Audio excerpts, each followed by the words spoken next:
Welcome to Earth Before Us, a quiet harbor where the tired mind can find its anchor. Perhaps you have settled in for the evening, ready to let the long day drift away. Perhaps you are here to let the sound of ancient rain guide you into a peaceful sleep. Or maybe you simply wish to learn something new, wrapped in this gentle stillness. Whatever your intention, know that you are in the right place. Tonight, our journey does not take us to the age of dinosaurs. It takes us to the world that was born from their ashes. A world recovering from a global catastrophe, a planet healing itself under a warm, heavy sky. We are traveling to the Paleozoic epoch, to the very first rainforests, to meet the new giant that rose to rule a world emptied of its former kings. This is the story of Titanoboa. Imagine a planet waking up from a long nightmare. 66 million years ago, a rock from the heavens, 10 kilometers wide, struck the Earth with a force 1 billion times greater than any nuclear weapon. The world caught fire. The initial impact sent a shockwave of unimaginable heat across continents, incinerating forests in an instant. The sky itself, for a moment, would have glowed with the intensity of a second sun. But the true devastation came after. The dust and debris thrown into the high atmosphere created a thick, dark shroud that enveloped the entire planet. Sunlight, the very source of life's energy, no longer could reach the surface.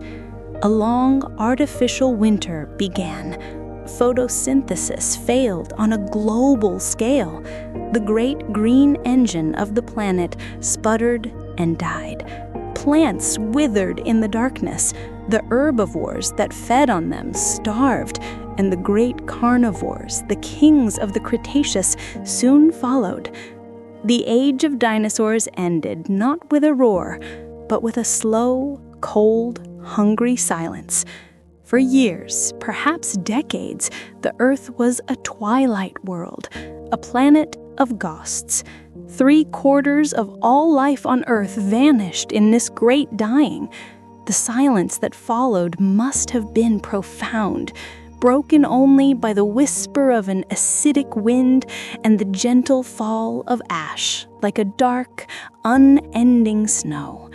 A world that once had trembled under the footsteps of Tyrannosaurus Rex now lay quiet, broken, and waiting. But life is a patient and persistent force. It holds on in the deepest crevices, in the dark of the ocean, in the soil, in the seed. And when the dust finally settled, when the sun's light touched the surface once more, life began its slow, cautious return. The world that emerged from this planetary trauma was not the same one that had been lost. It was a hothouse. The impact and the subsequent volcanic activity had released immense amounts of carbon dioxide into the atmosphere. The planet's thermostat was turned up high. There were no polar ice caps. The oceans were warm from the equator to the poles, and the air was a thick, humid blanket, heavy with moisture and greenhouse gases. Our journey begins here, 60 million years ago, in this strange new chapter of Earth's story, the Paleocene Epoch. The great extinction had wiped the slate clean. The dominant rulers were gone. Every ecological niche, from the smallest insectivore to the largest apex predator, was vacant. The great game of evolution was starting anew, with a new set of players drawn from the ranks of the survivors. Let us descend into what is now the Serene region of northern Colombia. During the Paleocene, this land sat near the equator, a nexus of heat and moisture. It has become the cradle of a new, sprawling ecosystem, the first true tropical rainforest. This is a world of water and green on a scale that makes even the modern Amazon seem tame. The rivers are immense, slow-moving arteries of murky water, their channels wider than any we know today. Their waters are stained the color of dark tea, rich with tannins and organic matter from the endless vegetation that lines their banks.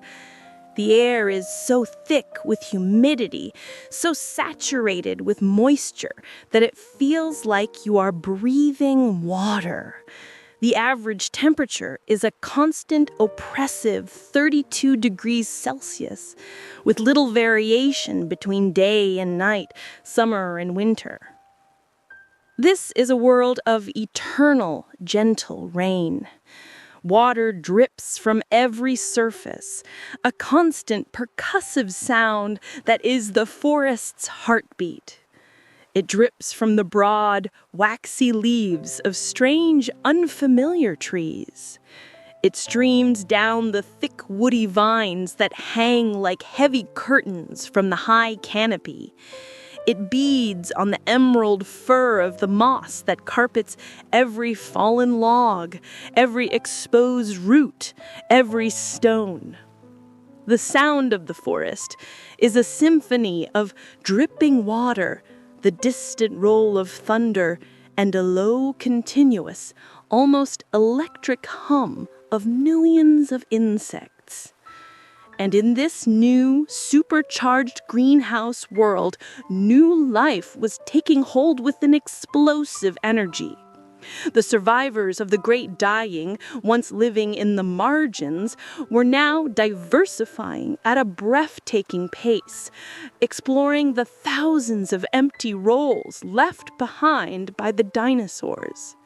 Look to the forest floor, into the deep green shadows of the undergrowth. Small, furry creatures, no larger than a modern cat or a small dog, scurry with a nervous energy. These are the mammals. For 100 million years, they had lived in the shadow of the dinosaurs, small, nocturnal, and secretive, their lives a constant exercise in hiding. Now, with the giants gone, the world is theirs for the taking. They're beginning to explore the daylight, to experiment with new diets, to test the limits of their size. But they are still small, still cautious. They are not yet the rulers of this world. They are the opportunists, the survivors, the quiet promise of a future that is still millions and millions of years away. Now, turn your gaze to the water, the true heart of this Paleocene kingdom. The rivers and swamps are teeming with life. The fish that survived the extinction, the ancestors of modern bony fish, now swim in these warm, slow-moving waters. But here, in this hothouse, everything seems to grow to an immense size. The lack of temperature constraints and the abundance of food create a world of giants. In the shallows, a creature of almost unbelievable proportions rests on the muddy bottom. It is a turtle, but unlike any you have ever seen. Its shell is nearly 2 meters across, as wide as a small dining table. This is Carbonemys, the carbon turtle. Its head is the size of a football, and its powerful, beaked jaws are capable of crushing the thick shells of the crocodiles that share its home. It moves with a slow, deliberate patience, an armored mountain of reptilian life, perfectly adapted to this hothouse world. And the crocodiles are here too. Or rather, they're close relatives, the dinosaurs. Great primitive crocodilians, some over 7 meters long, lurk in the murky channels. They have long, slender snouts filled with needle-sharp teeth, ideal for catching the giant lungfish that also inhabit these rivers. They are the inheritors of the aquatic predator niche, powerful and successful hunters in their own right. For a time, they are the undisputed lords of the river. The world is filling up again. A new balance of power is being established. It is a world of giant turtles, giant crocodilians, and small, cautious mammals. It seems as if the age of reptiles, which had ended so violently, is destined to begin anew. But something else is stirring in this reborn world, something larger than the crocodiles, more powerful than the turtles. A different kind of giant, a new claimant to the vacant throne of the apex predator. A creature born not of furious speed or armored defense, but of silent, patient, and overwhelming power. At first, you would not see it. It is a master of camouflage, a creature that has perfected the art of becoming one with its environment. It spends much of its time in the water, a dark patterned shape moving without a ripple beneath the surface of the black river. Or it lies coiled in the dense undergrowth on the riverbank, a great mound of mottled green and brown muscle, perfectly indistinguishable from the gnarled roots and deep shadows of the forest floor. You would feel its presence only through the sudden, unnatural absence of other sounds. The strange, primitive birds in the canopy would fall silent. The small mammals would freeze, their noses twitching, sensing a danger they could not see. Even the great crocodiles, the lords of the river, would give its territory a wide berth. There is a king in this jungle, a true titan, and all other life knows and respects its power. Then you see it. Not all at once, but in sections. A length of its body, thicker than a man's waist, slides silently from the water onto a muddy bank. The movement is impossibly fluid, economical, a river of muscle flowing over the land. Its scales, each the size of a human hand, are a mosaic of dark greens and browns, wet and glistening. Then another section follows, and another. The sheer scale of it is difficult for the mind to process. It seems to have no end. This is Titanoboa serrahonensis, the titanic boa from Serrahon. It is the largest snake that has ever lived, 13 meters long as a modern school bus, weighing over 1,000 kilograms, heavier than a large bison.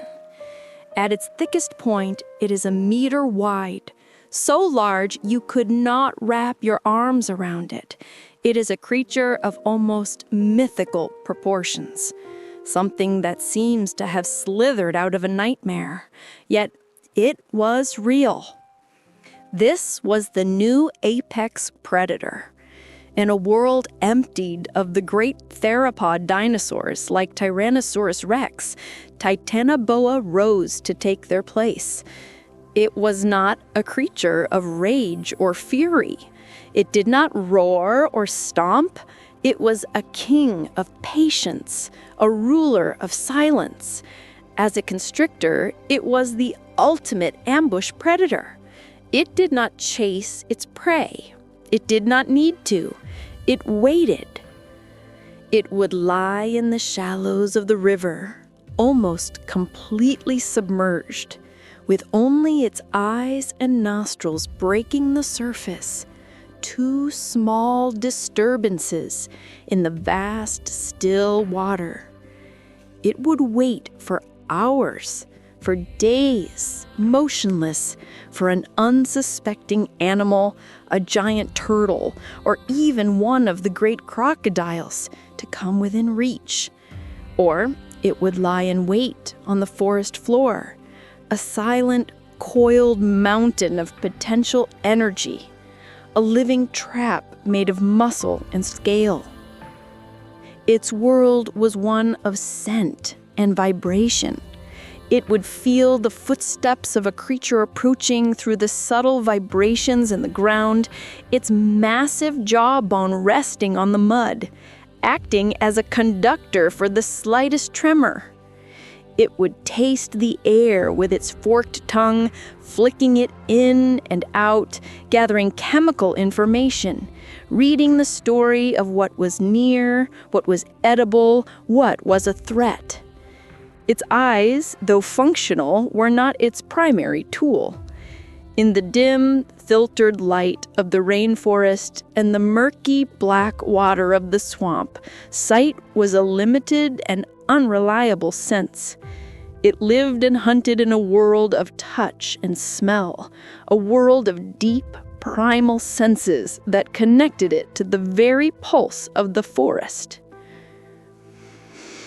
As you prepare to rest tonight, let this image of the Paleocene world settle in your mind, a world of healing born from fire and darkness, a world of constant warm rain and of strange, silent forests and dark, slow-moving rivers. This was the kingdom that Titanoboa inherited, a world empty of its old gods, ready for a new ruler, a world perfectly suited for a giant. In our next journey, we will stay with this magnificent and terrifying creature. We will explore the details of its immense body, how it moved, how it breathed, and how a snake of this impossible size could not only survive, but thrive, becoming the undisputed king of the first great rainforest.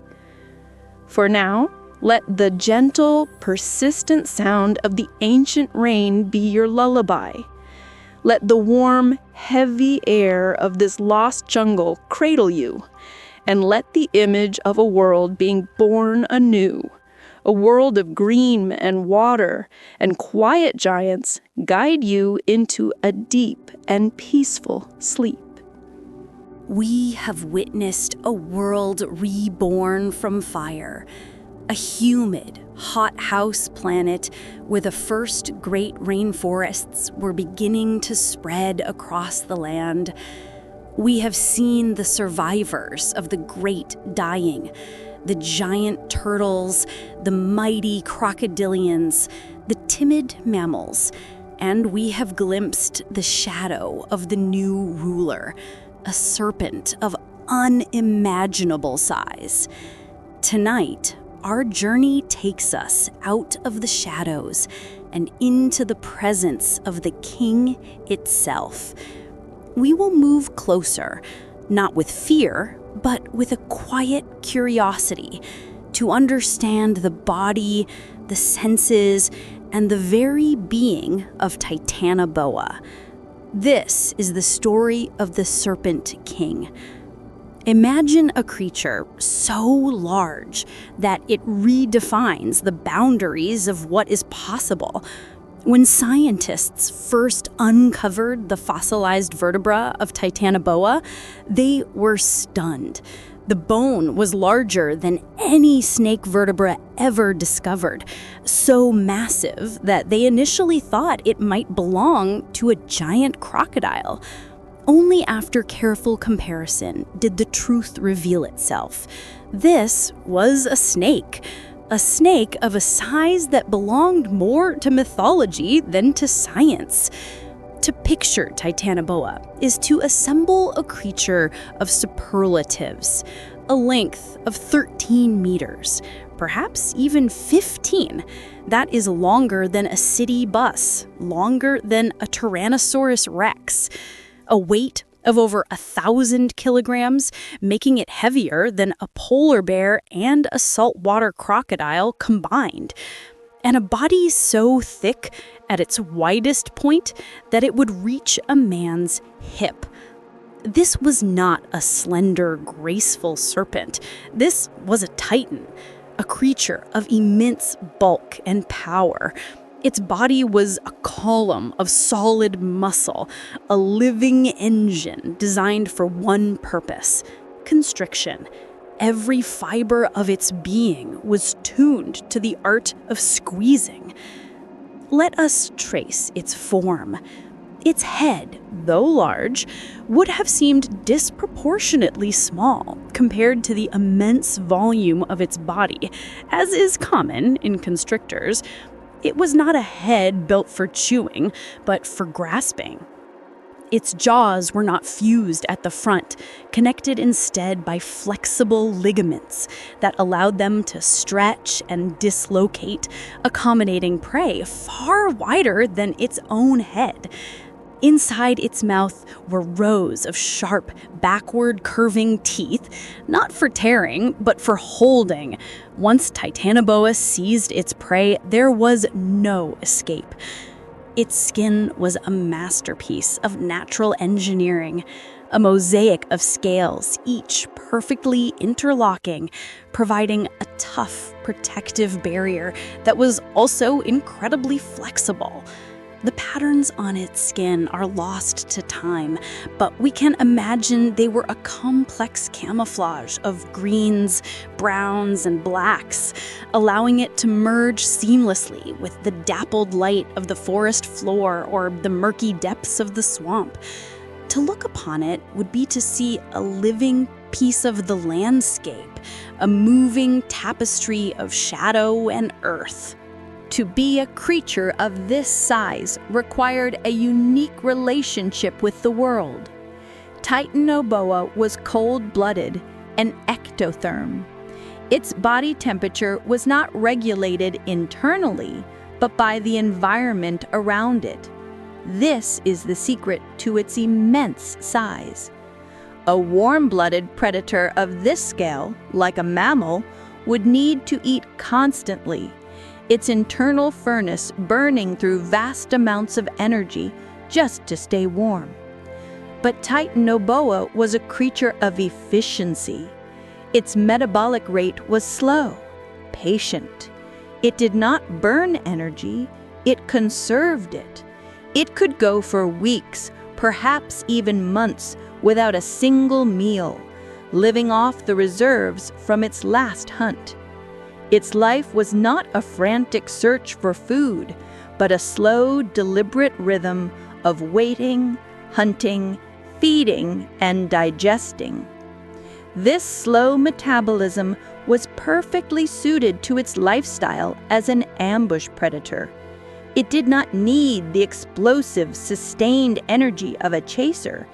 It needed only one colossal burst of power, one moment of overwhelming force. The rest of its time was spent in a state of quiet, watchful stillness that was almost a form of meditation. Imagine it at rest, coiled in the warm, humid undergrowth. Its great body forms a mountain of living flesh. Its breathing is slow, almost imperceptible. Its eyes, with their vertical, slit-like pupils, might be open but unseeing. Its awareness turned inward or outward to senses we can barely comprehend. It feels the world. It does not simply see it. As it rests, its massive jawbone lies flat against the ground. This bone is not just for eating, it is an ear. It is a sensitive conductor, picking up the faintest vibrations that travel through the soil. The distant, heavy footfalls of a giant turtle, the cautious steps of a crocodilian moving along the riverbank, the scurrying of a small mammal. The world to Titanoboa is a map of tremors, a language of vibrations that tells it who is coming, how large they are, and how far away. And then there is its sense of smell, or rather taste. Like all snakes, it had a forked tongue that would flick out constantly, tasting the air, gathering scent molecules. When the tongue was retracted, its two tips would be inserted into a specialized sensory organ on the roof of its mouth called the Jacobson organ. This organ would analyze the molecules, giving the snake a directional, three-dimensional scent map of its surroundings. It could taste the direction of its prey. It knew if it was upwind or downwind. The air was a river of information, and its tongue was the net that gathered it. These senses, vibration and taste, were its windows into the world. They were far more important than its sight. In the dim, murky environment of the Paleocene rainforest, these were the senses of a king. They allowed it to hunt in total darkness, in muddy water, in the dense, vision-obstructing foliage of the jungle floor. It did not need to see its prey to know exactly where it was. Its life was a solitary one. A creature of this size would have required a vast territory to support it. Encounters with other Titanoboas would have been rare, perhaps occurring only during the mating season. We can only imagine what such a meeting would entail. A slow, cautious courtship, a wrestling match of giants as males competed for a female. The fossils cannot tell us these stories, but the logic of nature suggests them. The life of the Serpent King was a long one. Reptiles of this size often live for many decades. A single Titanoboa might have patrolled these rivers and forests for a century or more, growing slowly, shedding its skin periodically in a great translucent sheet, a ghost of its own form. It would have known the cycles of this world intimately. The rhythm of the wet and dry seasons, the migratory paths of its prey, the places where the water was deepest. It was a part of the landscape as much as the trees and the river itself. Its existence was woven into the fabric of this hothouse world. It was a living embodiment of the heat, the humidity, and the immense untamed life force of the Paleocene. As you prepare for sleep, let the image of this creature in its environment settle into your mind. Do not think of it as a monster. Think of it as a perfect adaptation, a creature so finely tuned to its world that it could achieve a size and power that staggers the imagination. Picture its immense body coiled in the warm shadows, its slow breathing the only sign of life. Feel the deep, patient stillness of its being, It is not waiting in anger or hunger, but simply in a state of perfect predatory presence. It is a part of the forest's silence. Understand that its great size was not a sign of aggression, but of efficiency. Its cold-blooded nature allowed it to be a giant without the frantic, constant need for fuel that drives warm-blooded creatures. It was a king of conservation, a master of waiting. In our next journey, we will finally witness the Serpent King in action. We will explore the art of its hunt, the immense power of constriction, and we will meet the other giants that it preyed upon in the dark waters of the Paleocene. For now, let the image of the Serpent King at rest bring you a sense of deep, profound calm. Let its slow, patient rhythm match the slowing of your own breath, and let its silent, powerful presence guard your passage into a deep and peaceful sleep. We have journeyed to a world reborn from catastrophe, a hothouse planet of endless green. We have met the Serpent King, Titanoboa, and come to understand the immense scale and patient rhythm of its life. We have felt its world through senses of vibration and taste, and appreciated its mastery of a life lived in quiet stillness. Tonight, that stillness will be broken. Our journey takes us to the heart of the Serpent King's purpose, the hunt.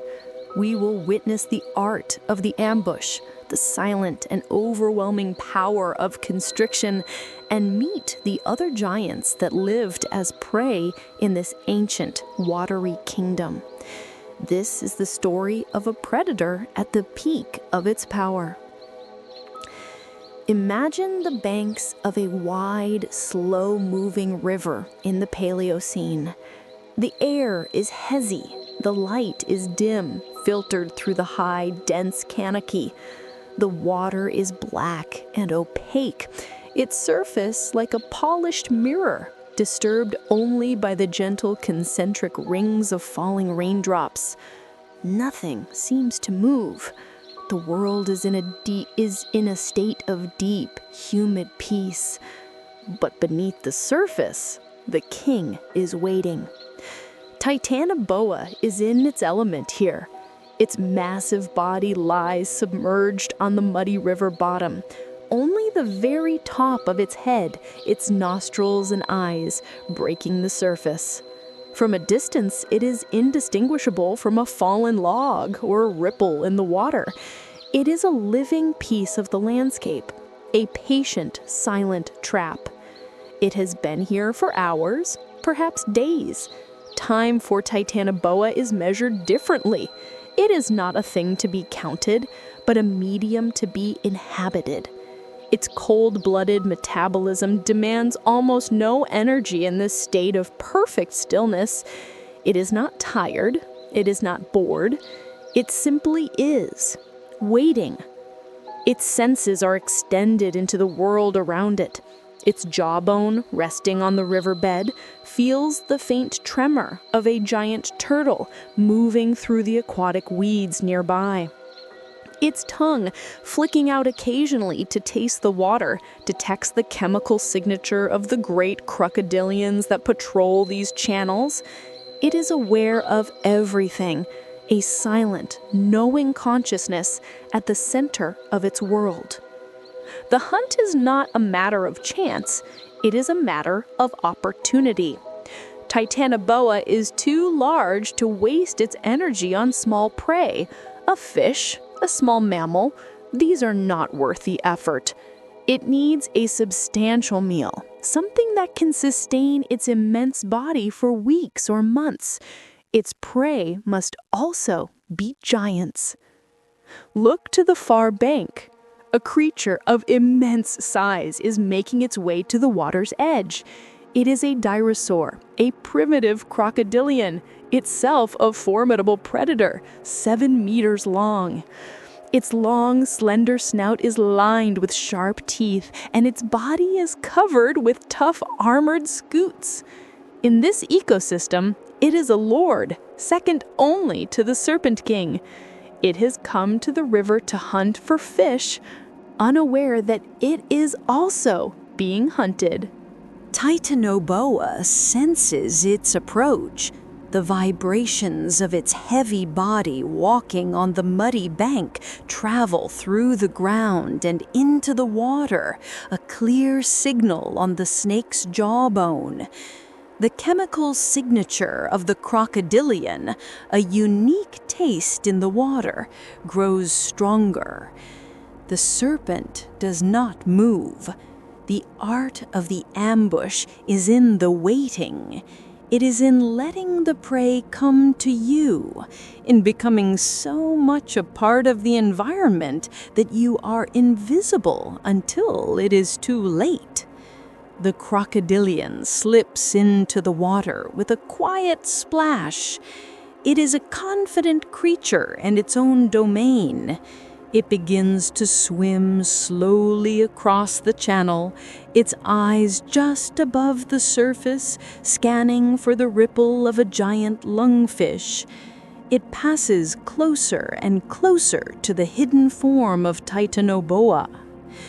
The Serpent King waits for the perfect moment, not when the prey is approaching, but when it is at its closest, when it is distracted, when its attention is turned elsewhere.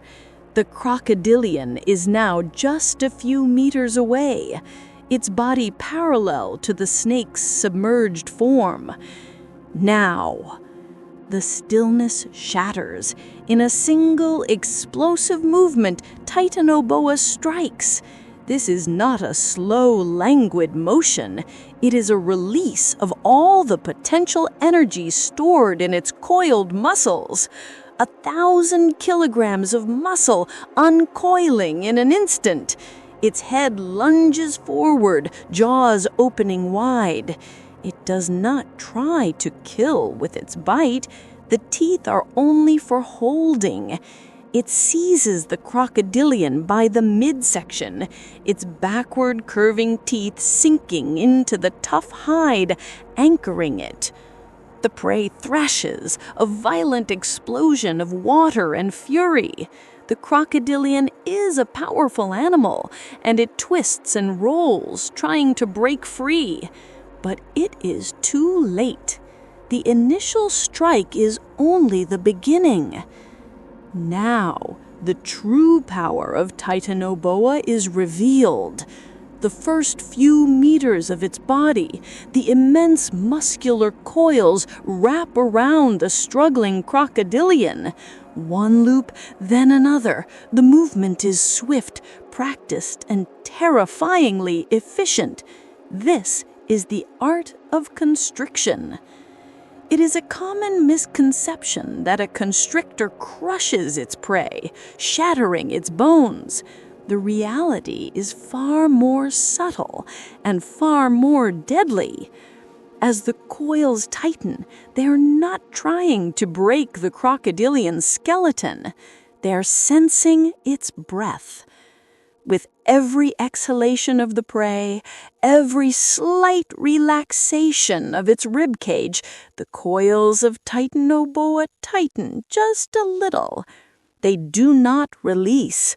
The pressure is relentless, a slow, inexorable squeezing. The crocodilian cannot inhale. Its lungs cannot expand against the mountain of muscle that now encases it. The flow of blood to its brain is cut off.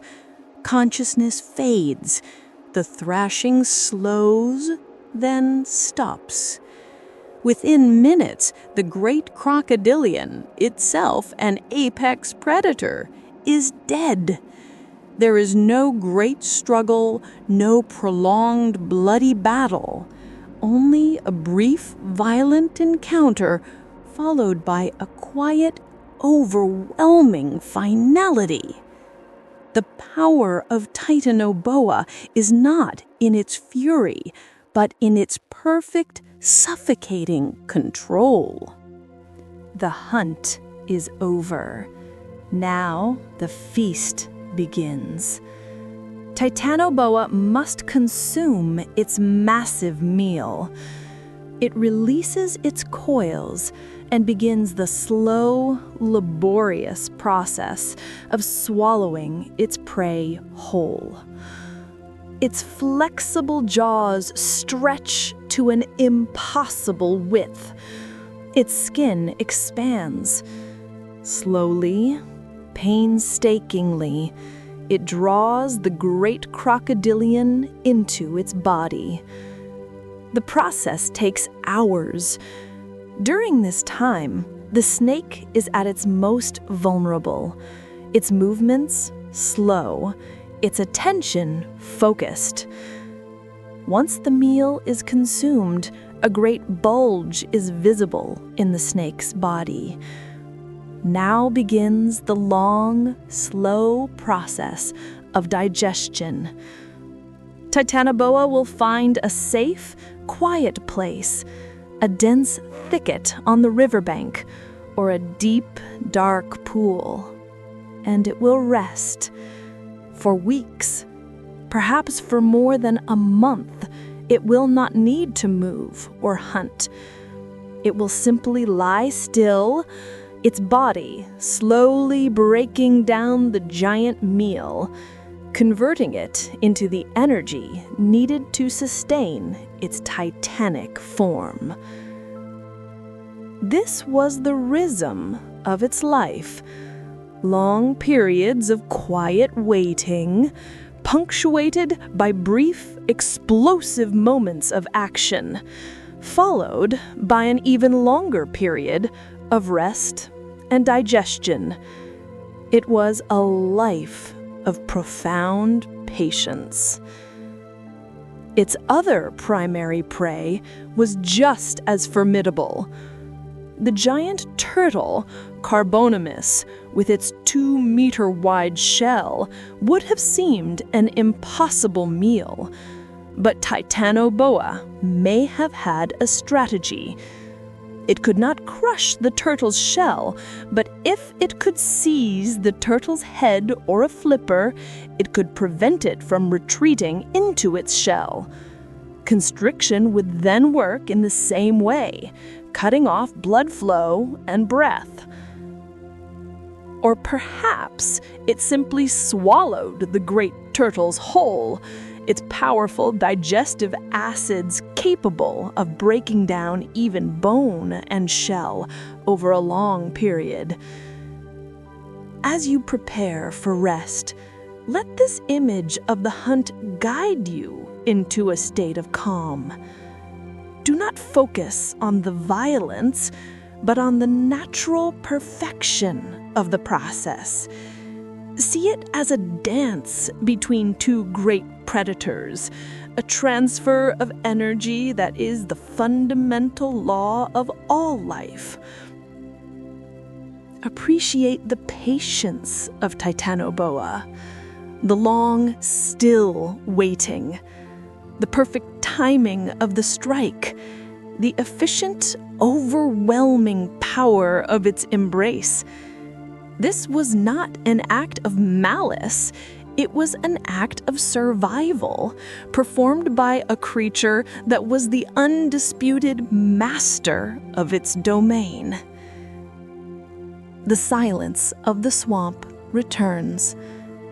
The ripples on the water fade. The other creatures of the forest, which had fallen silent during the brief struggle, slowly begin to make their sounds again. The balance of the world has been maintained. The king has fed. The story of the hunt is a story of power, but it is also a story of peace. The peace that comes after the struggle, the deep, slow digestion of the satiated predator, the return of stillness to the ancient forest. In our next journey, we will explore the wider world that made this creature and its giant prey possible.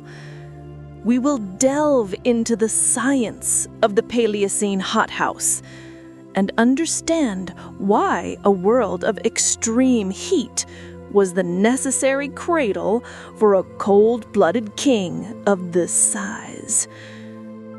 For now, let the image of Titanoboa at rest, its great hunt concluded, bring you a sense of finality and peace. Let the deep, slow rhythm of its digestion mirror the deep, restorative rhythm of your own sleep. And let the ancient silence of the swamp be your guide into the quiet country of dreams. We have met the Serpent King and witnessed the silent, patient art of its hunt.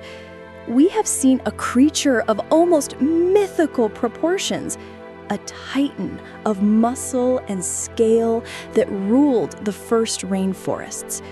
But no creature, no matter how powerful, exists in isolation. Every form of life is a reflection of the world that created it. Tonight, our journey takes us into the very air and climate of the Paleocene. We will explore the science of this ancient hothouse to understand the extreme heat, the strange flora, and the unique conditions that were not just a backdrop for Titanoboa, but the very reason it could exist. This is the story of the world that built the king. Imagine a planet without ice. Not a single glacier, not a single polar ice cap. From the equator to the poles, the world is a realm of warmth. The oceans are like a vast temperate bath, and the continents are draped in a permanent humid heat. This was the Earth during the Paleocene epoch. The great impact that ended the age of dinosaurs had released a staggering amount of carbon dioxide into the atmosphere. This blanket of greenhouse gases trapped the sun's heat, turning the planet into a global sauna. For millions of years, the Earth's thermostat was set to high. For a cold-blooded creature, a poikilotherm, this was paradise. The size of any non-mammalian reptile or amphibian is directly linked to the temperature of its environment. A cold-blooded animal relies on external heat to power its metabolism. In a cold climate, a large reptile would be slow, sluggish, unable to gather enough energy to move its own body, let alone hunt. Its internal processes would grind to a halt. This is why the largest reptiles today, the great crocodiles and constrictor snakes, are confined to the warmest parts of our modern world. But the Paleocene was warmer than any world we know. The average global temperature was significantly higher than it is today. And in the equatorial region of what is now Colombia, where Titanoboa lived, the average yearly temperature was a staggering 30 to 34 degrees Celsius. This constant, intense heat was the key that unlocked the potential of reptilian gigantism. For a snake like Titanoboa, this heat was a life-giving force. It soaked into its massive body, warming its muscles, speeding its digestion, and fueling its metabolism. In this hothouse world, a cold-blooded creature could achieve a size and power that would be impossible in a cooler climate. It could grow to the size of a bus because the planet itself was providing the energy to run its immense biological engine. Titanoboa was not an anomaly. It was an inevitability. It was the logical conclusion of a cold-blooded body plan in a world of extreme, sustained heat. The same conditions that allowed Titanoboa to thrive also nurtured the other giants of its ecosystem. The colossal turtle Carbonimus and the great Dinosaur crocodiles were also products of this global warmth. The entire ecosystem was supercharged by the planet's high temperature. But the heat was only part of the story. This hothouse world was also a world of incredible plant life. The high levels of carbon dioxide in the atmosphere, while trapping heat, also acted as a potent fertilizer for the forests. Let us walk again into the first great rainforest. The trees that surround us are different from those of the later Carboniferous period, and different still from the forests of today. The age of the giant spore-bearing scale trees is long past, and the age of flowers has not yet fully bloomed. This is a transitional forest, a strange and beautiful mix of ancient and new.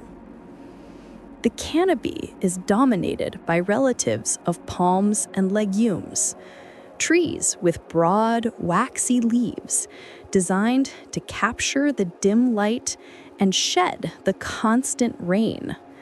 The undergrowth is a thick, tangled jungle of ferns, their fronds unfurling in delicate spirals. Great woody vines, called lianas, hang from the high branches, their thick coils twisting around the trunks of the trees, creating a dense, three-dimensional maze. The sheer density of life is overwhelming. Every surface is an opportunity for growth. Mosses and fungi carpet the fallen logs. Orchids and other epiphytes, plants that live on other plants, cling to the high branches, their roots dangling in the humid air, drawing moisture directly from the mist. This forest is in a state of perpetual growth. There are no distinct seasons of spring or fall. It is always warm, always wet. The cycle of growth, death, and decay is rapid and continuous. When a tree falls, it is quickly consumed by insects and microbes, its nutrients recycled back into the rich, dark soil. This rapid turnover of life creates an ecosystem of incredible productivity. And it is this productivity that feeds the entire food web. The lush vegetation supports countless insects and small herbivores. These, in turn, are eaten by larger creatures. The fallen leaves and fruits that wash into the rivers feed the fish and turtles. The entire system is built on a foundation of supercharged plant growth, fueled by the warm, wet, carbon-rich atmosphere. For Titanoboa, this incredibly productive forest was essential. It supported the giant turtles and crocodilians that it preyed upon. Without this abundance of life at the base of the food chain, there would not have been enough energy to support a predator of its immense size. The king could only reign because its kingdom was rich. Imagine the sensory experience of this world. The air is so heavy with moisture and the scent of damp earth and blooming flowers that it feels like a physical presence. The sounds are a constant low-frequency hum of insects, the croak of amphibians, and the ever-present drip of water. The light is a dim, cathedral-like green, broken by sudden brilliant shafts of sunlight that pierced the canopy. This was a world of low visibility, a world where sight was a secondary sense. This is why creatures like Titanoboa evolved to rely on smell and vibration. The very structure of the forest, dense and tangled, favored hunters who did not need to see, but could feel and taste their way through the world. The rivers themselves were a key part of this hothouse engine.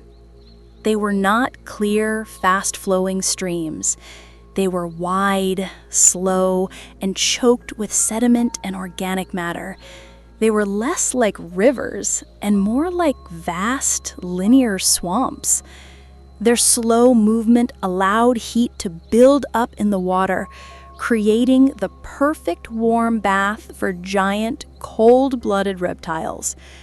This world, so perfectly suited for giants like Titanoboa, was a direct consequence of the catastrophe that had come before. The asteroid impact had reset the planet's climate, creating a hothouse that would last for millions of years. It is a profound irony. The event that wiped out the greatest dynasty of giants the Earth had ever known, the dinosaurs, created the very conditions necessary for a new, different kind of giant to rise and take their place. As you prepare for sleep, let your mind drift in the warm, humid air of this Paleocene world. Feel the constant, gentle rain on your skin. See the deep, vibrant green of the endless forest stretching in every direction. Understand that the great Serpent King was not just a creature living in this world. It was a creature made by this world. Its immense size was a gift of the heat. Its patient ambush lifestyle was a response to the dense, murky environment. Its very existence was a testament to the unique and temporary alignment of heat, water, and life that defined the Paleocene. This hothouse world would not last forever. The planet is always changing, always in flux. But for a few million years, it was the perfect cradle for a cold-blooded titan. In our next journey, we will leap forward in time from the ancient past to the recent present. We will travel to a vast, open-pit coal mine in modern-day Colombia, and we will join the scientists who, through a combination of luck and painstaking work, uncovered the fossilized remains of this lost world and introduced the legend of Titanoboa to the human imagination. For now, rest in the warm embrace of the Paleocene. Let the deep, calming hum of the first rainforest be your guide, and allow the image of a world in perfect heated balance to bring you a night of deep and peaceful sleep. We have journeyed through the humid, hothouse world of the Paleocene. We have met the Serpent King, Titanoboa, and understood how the unique climate of its era allowed it to grow to a mythical size. We have seen this world through the eyes of imagination, guided by the logic of science. But how do we know any of this? The first rainforest has long since vanished. The Serpent King has been gone for 60 million years. Its world is buried under a mountain of time. Tonight, our journey takes a different path. We will leave the ancient past and travel to our own time. We will stand under the hot, modern sun of northern Colombia in one of the largest open-pit coal mines on Earth. And we will join the scientists who, piece by painstaking piece, unearthed the ghost of this lost world and gave the Titan its name. This is the story of a discovery. Imagine a place called Serene. It is a vast, man-made landscape, a great open wound in the earth, miles across. Here, colossal machines, themselves modern-day giants, carve away layers of rock to get to the rich seams of coal that lie beneath. This coal, as we know, is the buried sunlight of the ancient forests. To mine it is to dig through time. For decades, as the miners worked, they would occasionally find strange, stony objects embedded in the rock, fossils. Most were the fossilized leaves and trunks of the ancient trees that had become the coal. But sometimes they found bones, the bones of the creatures that had lived in that forest. In the early 2000s, a geology student named Fabiani Herrera was exploring the mine. The mining company allowed scientists to search the excavated rock, a partnership that would prove to be one of the most important in the history of paleontology. As Fabiani looked through the piles of dark shale, he found something that was not a plant. It was a fossil of a type of bean, but it was larger than any known from that era. Then he found fossilized fruits and leaves, all beautifully preserved, all telling the story of a tropical forest of immense scale and diversity. He had found the first window into the world that Titanoboa had called home. Around the same time, another student, Alex Jaramillo, was leading expeditions into the mine. His team was focused on the reptile fossils that were turning up. They found the fossilized shells of the giant turtles, Carbonemes. They found the skulls and scutes of the massive crocodilians, the Dinosaurs. They were beginning to assemble the cast of characters from this lost ecosystem. They knew they had found a unique snapshot of the world just after the dinosaurs, a world of giants. But the most mysterious fossil was yet to be identified. A few years earlier, a piece of stone had been found by a mine geologist. It was large, strangely shaped, and clearly a vertebra, a piece of a backbone. But it was so massive that no one was quite sure what it belonged to. For years, it sat in a collection, an intriguing but unsolved puzzle. The local people who saw it called it La Culebra, the snake. When the team of paleontologists, including experts like Jonathan Block and Jason Head, finally had the chance to study this strange vertebra, they were faced with a riddle. It looked like a snake vertebra. The shape, the joints, it was all consistent, but the size was wrong. It was impossibly large. A snake's body is a marvel of repetition. Its backbone is made of hundreds of vertebrae, all similar in shape. The size of a single vertebrae can tell you, with a fair degree of accuracy, the total size of the snake it came from. The team took measurements. They compared the fossil to the vertebrae of the largest living snakes, the anacondas and pythons. The mathematics was undeniable, but the result was staggering.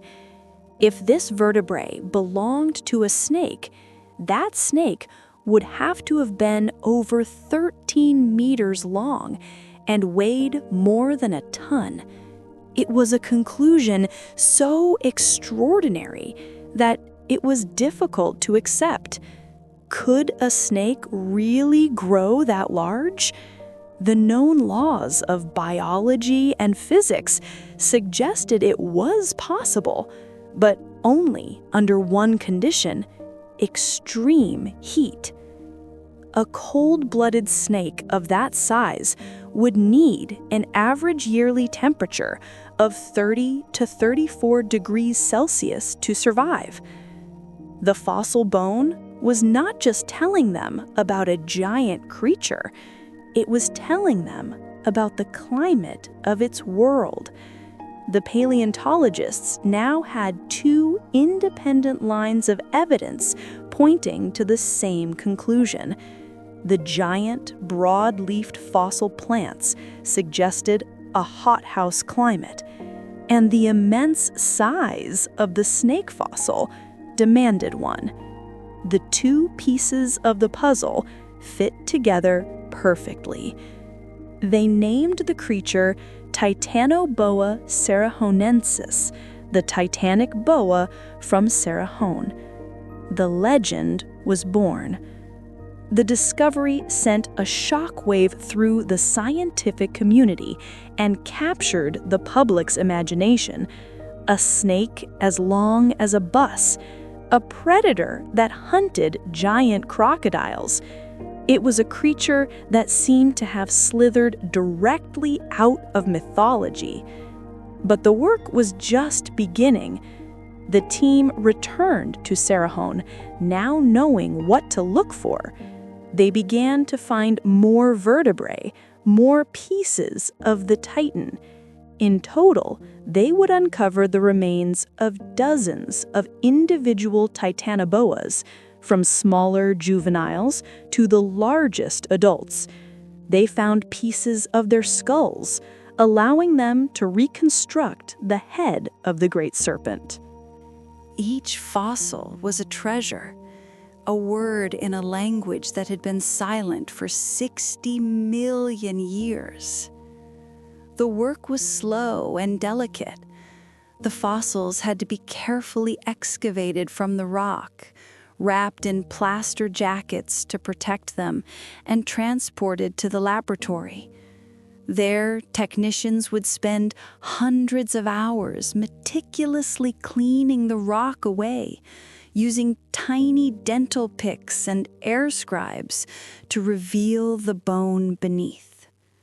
As you prepare for sleep, imagine the quiet patience of this work, the deep focus of a scientist sitting under a bright light, slowly, carefully freeing a piece of an ancient giant from its stone tomb. It is a form of meditation, a conversation with deep time. Every grain of sand removed is a moment of the past revealed. With each new bone, the picture of Titanoboa and its world grew clearer. The scientists were not just discovering a single creature, they were resurrecting an entire ecosystem. The fossilized pollen told them what trees grew in the forest. The fossilized leaves told them the average rainfall. The bones of the turtles and crocodiles told them what Titanoboa ate. And the size of Titanoboa itself told them the temperature of the air.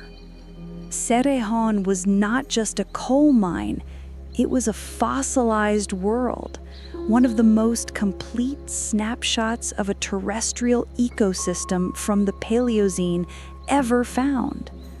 The story of the discovery is a beautiful example of how science works. It is not a single eureka moment, but a slow, collaborative process of gathering evidence, asking questions, and piecing together a puzzle. It began with a few strange leaves and a single mysterious bone. It grew into a full-scale reconstruction of a lost world, changing our understanding of what was possible for life on Earth. It is also a story of connection. The coal that the miners were excavating was the very forest that Titanoboa had lived in. The creature's bones were found lying on top of the compressed remains of the world that had sustained it. The energy of the past, in the form of coal, was being used to uncover the story of the past. Let this story of discovery be a source of calm and wonder as you drift towards sleep. Think of the immense, slow cycles of the earth. A forest grows, dies, is buried, turns to stone, and then is brought back to the light 60 million years later by human hands. A giant snake lives, dies, its bones turn to stone, and those stones are then held by human hands that try to understand its life. There is a deep, profound continuity in this. We are a part of the same long story. The curiosity that drives a scientist to spend years searching for fossils is perhaps not so different from the instinct that drove our earliest ancestors to explore their world. It is the desire to know, to understand our place in the great unfolding narrative of the planet. In our final journey, we will explore the end of Titanoboa's reign. We will see how the hothouse world that created it eventually faded, and how the Serpent King, a creature so perfectly adapted to the heat, could not survive the coming cold. For now, rest in the quiet satisfaction of a puzzle solved. Let the image of a single giant vertebra resting in the palm of a scientist's hand be a symbol of the immense stories that lie sleeping beneath our feet, waiting to be discovered. Let the patience of the paleontologist mirror the patience of your own breath as you slowly, gently drift into sleep. We have journeyed to a world born from ashes, a hothouse planet draped in the first great rainforest. We have met its silent king, Titanoboa, understood its immense size, and witnessed its patient hunt. We have traveled to our own time to see how its ghost was resurrected from stone. But no kingdom is eternal. No reign lasts forever. The very conditions that forged the Serpent King into a titan were themselves temporary. The Earth is a restless planet, its climate a slow, rhythmic breath of warming and cooling. Tonight, in our final journey together into this lost world, we will witness the fading of the giant. We will explore how the warm, wet paradise of the Paleocene slowly gave way to a cooler, drier world, and how the Serpent King, a creature of the heat, quietly vanished with it. This is the story of an ending, and of the new beginning that always follows.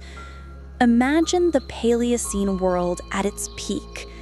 For several million years, the planet had been in a state of extreme warmth.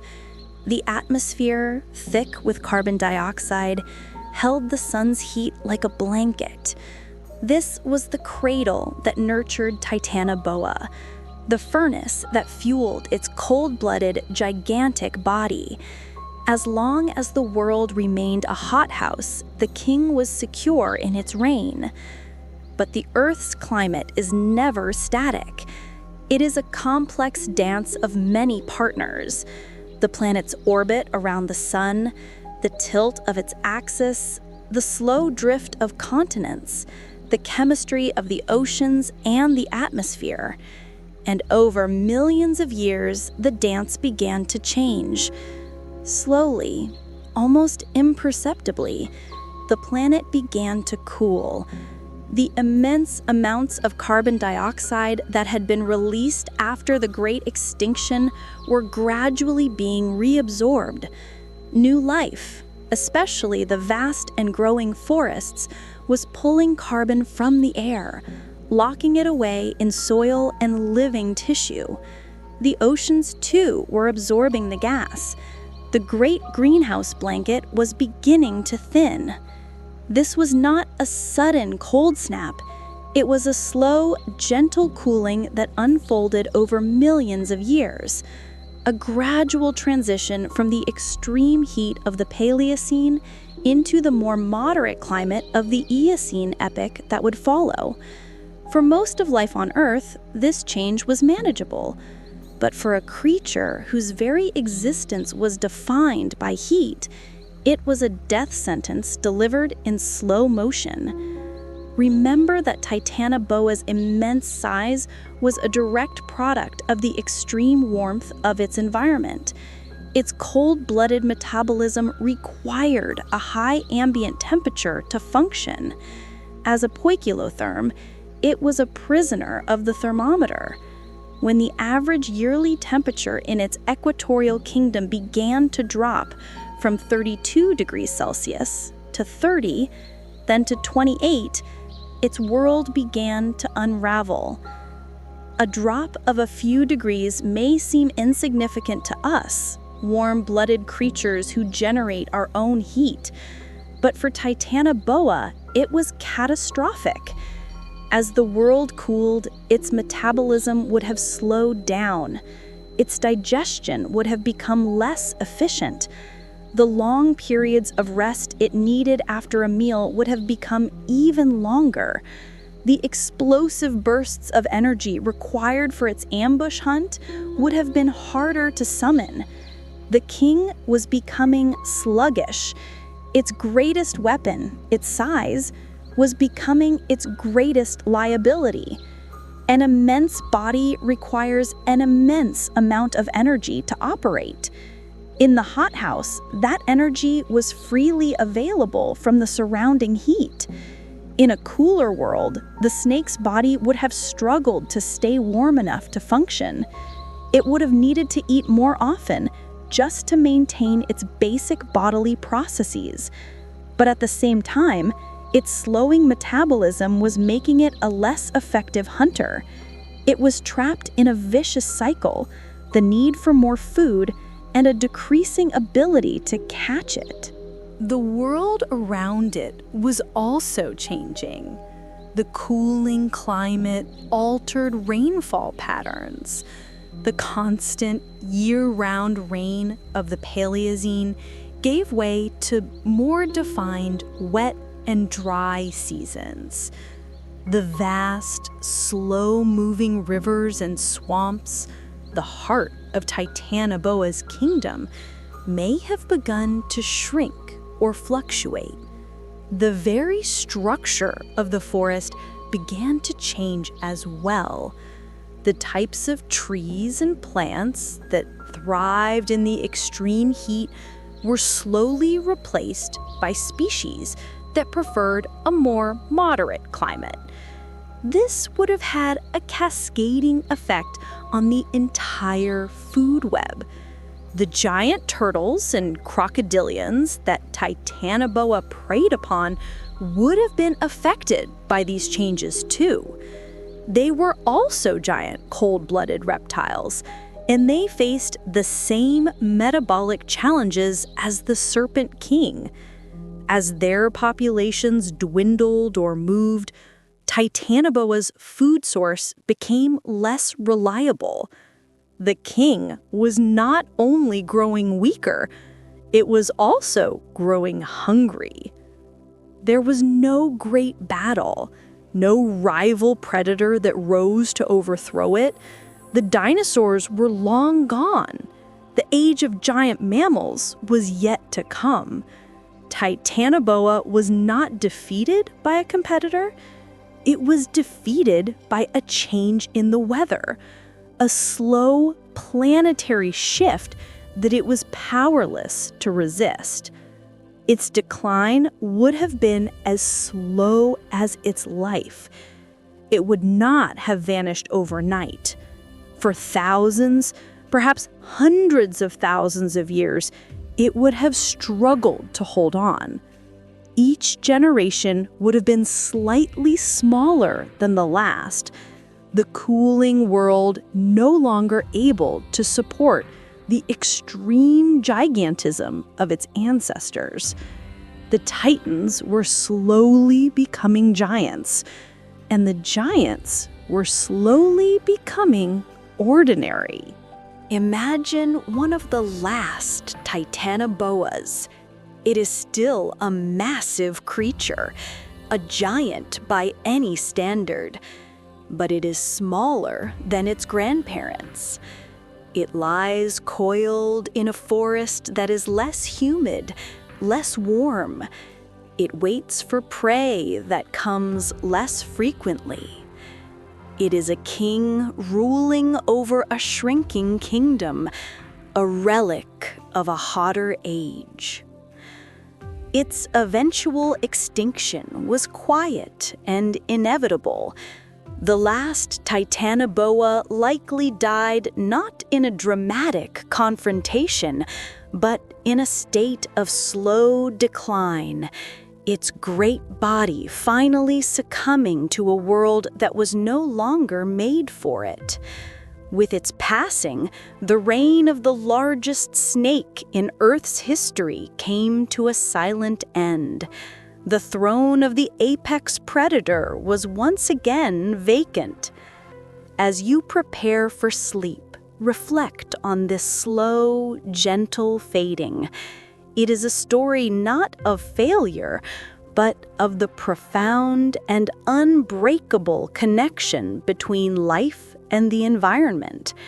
Titanoboa was a perfect creature, but it was perfect for a specific world. When that world changed, it had to change with it, or disappear. This is the great recurring rhythm of our planet's history. An age of ice gives way to an age of warmth.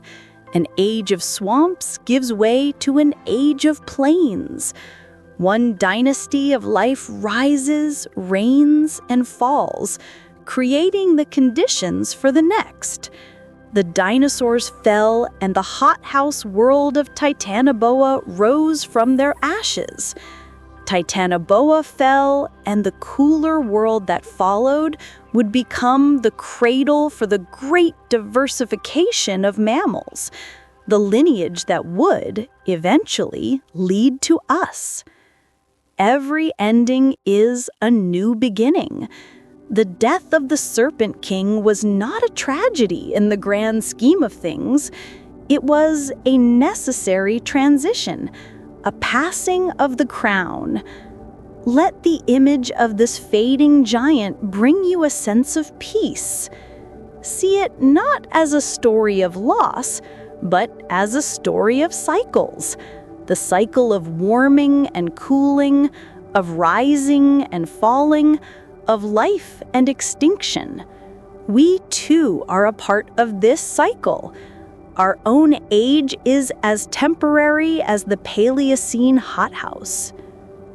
Rest now in the quiet knowledge that the story of our planet is a long and winding one, full of magnificent kings and silent endings.